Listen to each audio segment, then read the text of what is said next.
So Bucks fans, they didn't have to wait very long to see the brilliance of Damian Lillard. He went off for 39 points in his debut. That is the most by any Bucks player or Portland in history. That's what the Bucks wanted, Rich.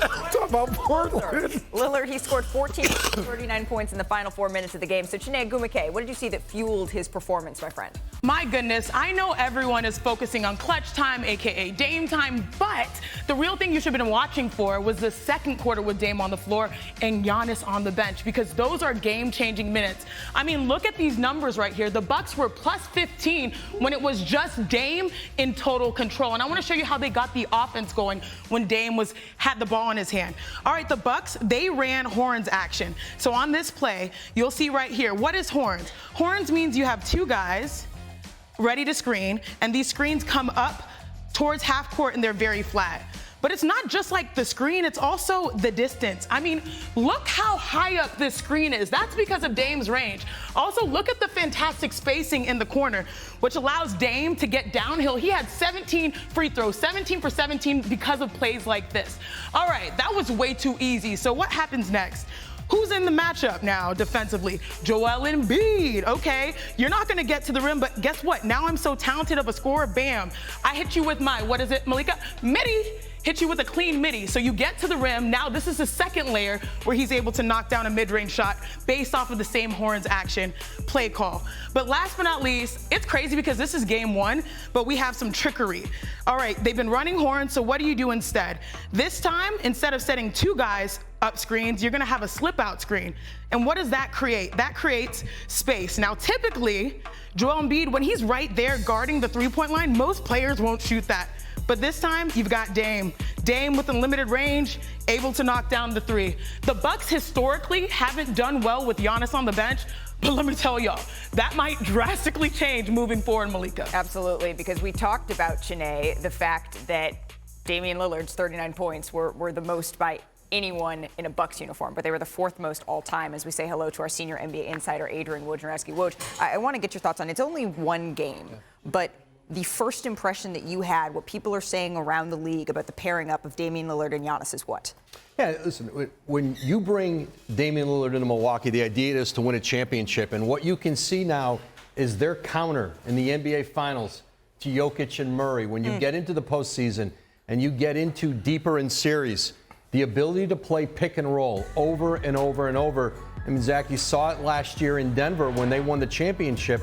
They just went back to that action, and you can just see on night one the idea. Now, it may be more balanced as time goes on, but Giannis just allowing Damian Lillard in his first game for the Bucks to go out and have this kind of night and make it clear to him, we're going to ride you when it's Dame time.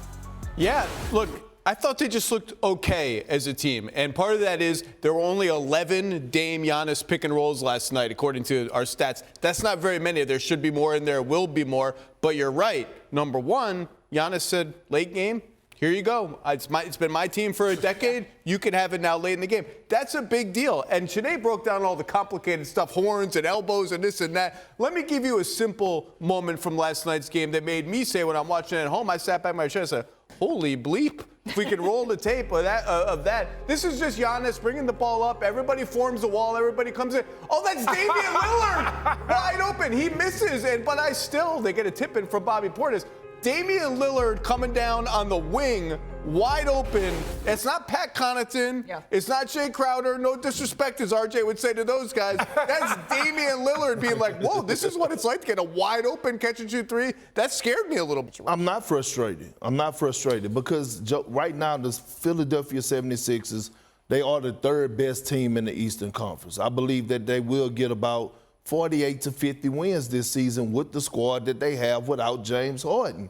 I mean, Joel Embiid, he looked like he was ready to play. I didn't see any moping. He got his shot attempts. He got everything that he needed. And he should be smiling from ear to ear watching Tyrese Maxey and what he did last night. So if I'm the 76ers, I feel good. You running the up-pace offense. Nick Nurse is a hell of a coach. Joel Embiid should feel good right now and just embrace this moment and go out there and do what he do as the MVP. There have been so many chapters in this James Harden saga, but just to remind everyone where we're at, Woj, you reported that the Clippers for now are pressing pause on any of those trade talks, and for now, now he is back in Philadelphia, and he is training to potentially ramp back up, but the Sixers sort of want to see how serious he is here. But you reported last night that the NBA is looking into Harden not playing in this game since it was a national TV game. So what are they looking into, and where does that stand now? Well, whether this is a violation of the new player participation policy, you're going to hear this all season long when star players miss national TV games or don't play in a back-to-back. There's got to be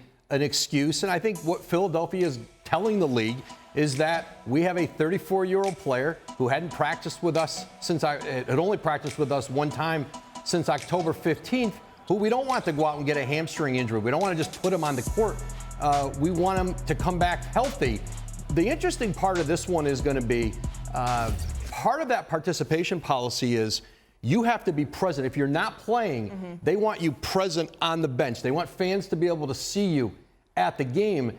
And in a perfect situation, Harden would be on the trip with the team, but the team wants Harden working out at their facility to get him back sooner. That the value isn't there in putting him on the road just so some fans in Toronto, let's say tomorrow night, he can wave at them. It'll be interesting to see how the league rules on this, because this rule was not put into place for this situation in Philly. This is not what it was built around, and there are extenuating circumstances, but it seems like in Philly, part of this rule comes in from Ben Simmons. It seems like it's been a Philly problem, but this doesn't fit a lot of the traditional criteria of why the league put this in. But Woj, that's why I asked you the other day about was Adam Silver going to get involved with this? Because, if the 76ers, Daryl Morey or Nick Nurse is reaching out to James Harden and he's not responding back to him, what are they really supposed to do at this moment? Now this situation come about,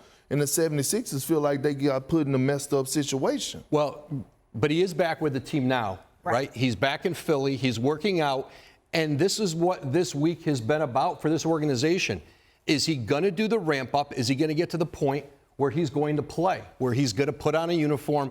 And if he doesn't, if something gets in the way of that, then the Sixers have their answer about whether James Harden is serious or not about playing basketball for them this year. It's my favorite game. It's Richard's favorite game. So let's hit the lights. Give me the music. I get my game show voice, and we get to play Who Said That? We're going to take a look at some quotes that players have said that have caught our attention and asked our esteemed panelists, our esteemed contestants. And Richard, who said that? Yeah, I got that shot. You got it? I picked up on it. All right. Here's the standings after 3 weeks. So Richard, the only one you got was no, I don't on want. tennis. Well, that's fine. That's 100% fine. But So let's play I'm not again. over. Who said this? Quote. You cool with being last? You ready? That's how you start, bro. That's how you On the court, I'm not nice. I don't want to be nice. I don't want to be your friend. Perk. Was it Dylan Brooks? Was it Tyler Hero? Or was it Jordan Poole? Dylan Brooks is one of the options. Oh, wait 1 second. We're moving ahead. We're going. I'm with one of the best young scorers in the league, and I have the potential to be the best scorer in the NBA at some point. That's the quote that we're going with first. That is All three of them. Jordan Poole. Jordan Poole. Yes. Is it Jordan Poole?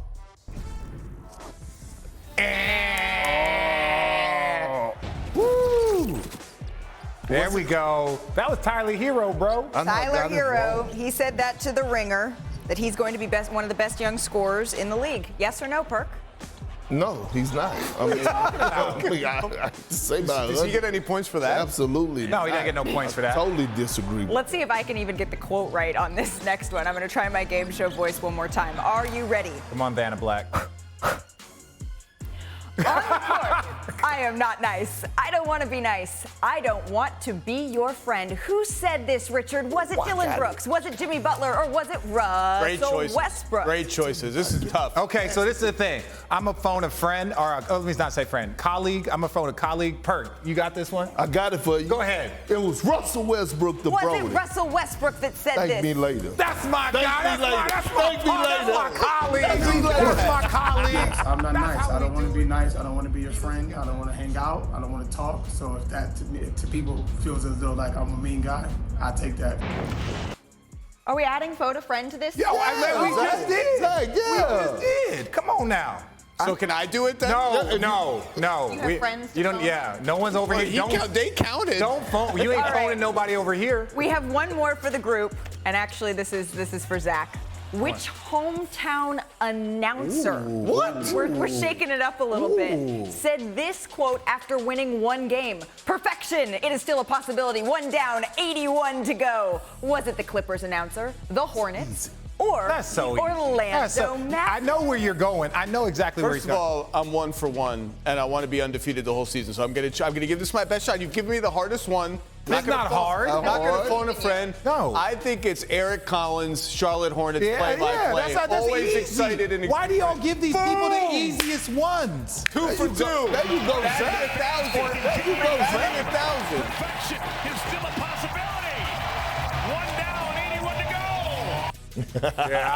Zach Lowe, the go to the game. No, come on. You guys give the lightest ones to How was that a light one?